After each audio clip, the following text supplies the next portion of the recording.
Good game by Richards Bay. I'm going to start it there. Good game by Richards Bay. They came out brighter. They came out wanting the game. They pushed Pirates. They pressed Pirates. They won the midfield battle for a lot of that first half, and they had the chances. 2 chances in the first 2 minutes. 2 chances in a corner in the first 2 minutes. They came out swinging. I think they could have done a little bit more attacking throughout that first half because Pirates was just a little bit lost. But then, they had the chances on transition. They didn't take them. But all in all, a very good game from Richards Bay. They came out with a plan. And you're seeing the influence of Coach Kanu going over there, because this is not the type of performance that you get from a Kaitano Tembo team. So it was very good to see them actually playing. They had some confidence. They showed some arrogance on the ball. They were positive. They pressed. They did everything that you want to see from a team when they play against another team, be it Pirates or whoever. So big ups to them on that one. Very well played. In terms of Pirates, every week it's a similar thing. They're struggling to create chances. They're struggling to, their players are struggling to know where exactly they're meant to play, what exactly they're meant to do, right? And what we're starting to see from all of this is that it's not the players. We've seen Abo Lodge get put into this team. We've seen Abo Mfukeng in and out of the team. Today we saw Makaringe. We saw Vincent Pule coming in. We saw a lot of players that didn't play. And you're starting to realize that this Pirates team, for some odd reason, doesn't have a style of play, does not have a set formation, does not have a way to attack, and they're just confused. It feels as though the players are being told that you guys are very good, you will figure something out. And that is very dangerous, especially when you come against structured teams that are used to fighting for 1 point, that are used to having to really, struggle for that point. And that's what happened in this game. You will win some games, right? But you will lose some as well, where it will become a thing where it's so up and down, you lose the points, you lose ground to Sundowns. So we need to watch out for that. In terms of the game itself, Nda and Ndlondlo cannot play together. You need one person who's progressing the ball. When Pirates was doing very well, Nda was not playing. Balls would go to Ndlondlo, and Ndlondlo would be the deep-lying guy who takes the ball up and gives it to the 10s. Then the 10s decide. Very central. When Ndlondlo then got injured and subsequently dropped, Nda came in and he became the playmaker of the team, playing balls across and to other places. You'd see a lot of balls to Lodge, going around instead of through and up, around and in, right? You can't have both of them on the pitch. Ndlondlo was missing for a very long time because he's been pushed up to 10. That is an issue. Number 2, you have to look at that team and decide the roles of what happens up front. If Mahopa is very good at finishing the ball and very good at finishing crosses, provide opportunities for him to finish crosses. Don't have him running up on the wing, running back, doing all these other things that he's not good at. This seems to be the theme of this Pirates team.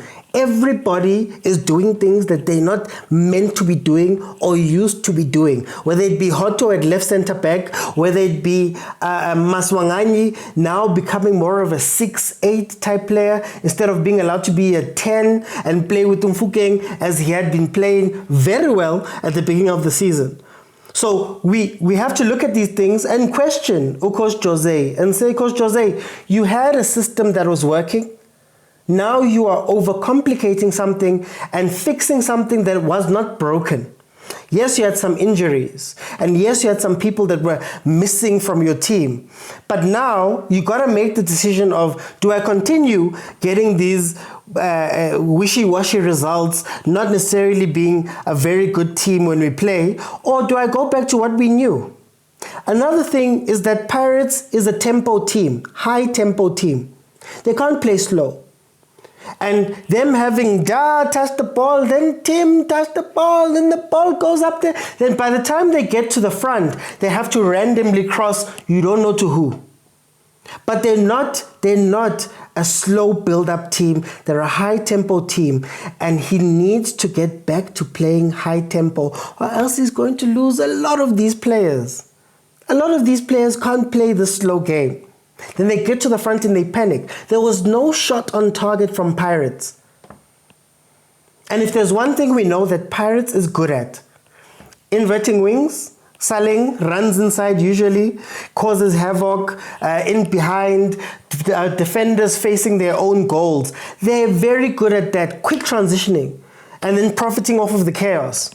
But if you can't create the chaos and you can't create the speed, they go away. They don't know what to do. Pirates is also a very emotional team.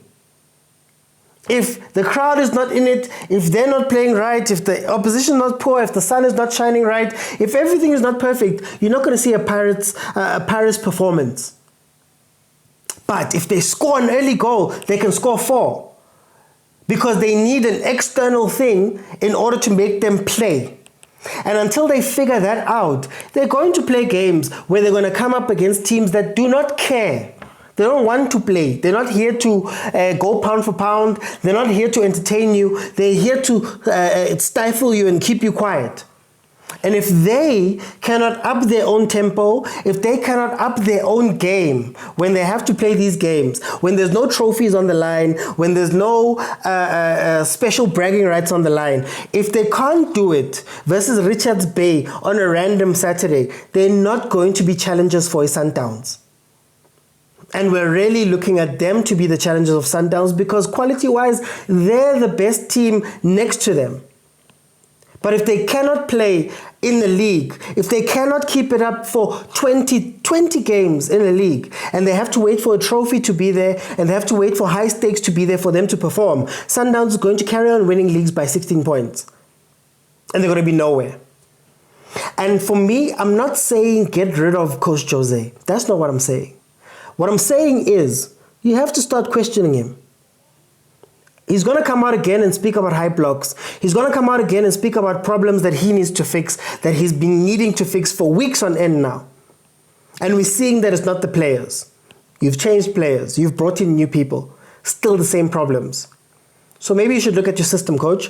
And maybe you should try change something or go back to what made you guys great in the first place.